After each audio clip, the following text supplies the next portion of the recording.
இப்படி ஓடு ஓடு ஓடுன்னு ஓட முடியாமல் எங்கே ஓடிட்டு இருக்கோம் தானே பார்க்குறீங்க. ஒரு சூப்பரான ஸ்டோரி இருக்குது சொல்கிறவாங்க.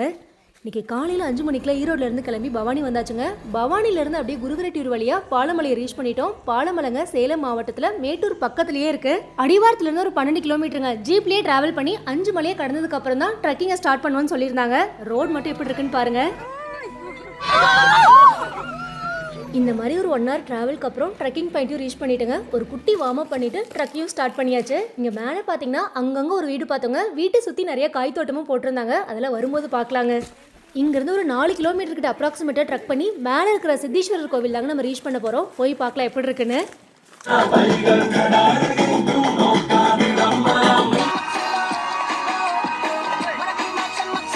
எப்போவுமே நம்ம நார்மலாக நடக்கிறதுக்கும் இந்த மாதிரி மலையேறதுக்கும் நிறைய வித்தியாசம் இருக்குங்க. அப்பப்போ எனர்ஜி பூஸ்டப் கொடுக்குற மாதிரி நம்ம டீமில் இருந்து இந்த மாதிரி தாவறது குதிக்கிறது ஆடுறதுன்னு சில வேலைகளும் பண்ணிகிட்டே போனோம். கொஞ்சம் டயர்டும் தெரிலங்க.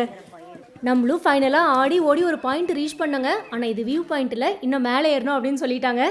இனி தாங்க டாஸ்கே ஸ்டார்ட் ஆகும். இந்த இடம்லாம் பார்த்தீங்கன்னா கொஞ்சம் பார்த்து நிதானமாக போகிற மாதிரி இருந்தது. கிட்டத்தட்ட ஒரு 2 மணி நேரம் இருக்குங்க. நம்மளும் வியூ பாயிண்ட்டை ரீச் பண்ணிட்டோம். வியூ மட்டும் பாருங்கள் எப்படி இருக்குன்னு. அப்படியே ஒரு சைட் ஃபுல்லாக மலைங்க. மலையை பார்த்துட்டு அப்படியே இந்த பக்கம் திரும்பினா கீழே பாருங்கள் நதி எப்படி ஓடிட்டுருக்குன்னு. அங்கேருந்து அப்படியே மேலே கோவிலுக்கு வந்தாச்சுங்க. சித்தீஸ்வரர் கோவிலை ரீச் பண்ணிட்டோம். அப்படியே அமைதியாக இங்கே நின்று வியூ பாயிண்ட்லாம் பார்த்துட்டு அப்படியே கோவிலுக்கும் வந்தாச்சுங்க. இங்கே ட்ரெக்கிங் வரவங்க மட்டும் இல்லைங்க. யூஸ்வலாகவே மலைகளில் வீடு பார்த்தோம் இல்லையா, அவங்க எல்லாமே நடந்தே இந்த கோவிலுக்கு ரெகுலராக வராங்க. நல்ல சாமியெல்லாம் கும்பிட்டு சாப்பிட உட்காந்தாச்சுங்க. ரீச் ஆகும்போது 11 மணி இருக்குங்க. பயங்கர பசி. இந்த சப்பாத்தி டேஸ்ட் பண்ணி பாருங்க எப்படி இருக்குன்னு. மார்வாடி சப்பாத்திங்க நல்லா இருக்கும். அங்க வந்து ஒருத்தர் தெய்வம் மாதிரி சப்பாத்தி எல்லாம் கொடுத்தாருங்க. சாப்பிட்டு கொஞ்ச நேரம் ரெஸ்ட் எடுத்துட்டு நம்மளும் கீழே இறங்க ஸ்டார்ட் பண்ணிட்டோம். இந்த ஒரு இடம் மட்டும்தாங்க கொஞ்சம் பார்த்து இறங்குற மாதிரி இருக்கும்.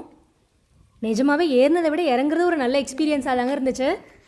நம்மளும் கீழே வர வழியில் பார்த்தீங்கன்னா தோட்டம்லாம் பார்த்தோம் அப்படின்னு சொன்னோம் இல்லையா, அதையும் விசிட் பண்ணலான்னு வந்தோம். ஒரு அம்மா மாதுளம்பழம் சேல் பண்ணிட்டு இருந்தாங்க. நாங்களும் வரோம் அப்படின்னு சொல்லிட்டு அவங்க வீட்டுக்கே போயிருந்தாங்க. நாட்டு மாதுளை தான், எவ்வளோ சூப்பராக இருக்குது பாருங்கள். இந்த கிளைமேட்க்கு நல்லா வருமாட்டிருக்குங்க. பழம் 10 ரூபாய் 25 ரூபாய் தான் கொடுத்தாங்க. ரொம்ப ரேட் கம்மி தாங்க இங்கே வாங்கும்போது. நம்மளும் ஆளுக்கு 1 கிலோ வாங்கிட்டு பலாப்பழமும் இருந்துச்சுங்க, அது ஒன்று வாங்கியாச்சு. தோட்டம் பாருங்கள், தண்ணியில் அதனால காடே காயுது அப்படின்னு சொன்னாங்க. மிளகா போட்டிருந்தாங்க, மஞ்சள், அப்புறம் ராகி கம்பு இதெல்லாம் போடுவேன் அப்படின்னு சொன்னாங்க. மழை வந்தால் நடவு பண்ணியிருப்போம் அப்படின்னு சொன்னாங்க.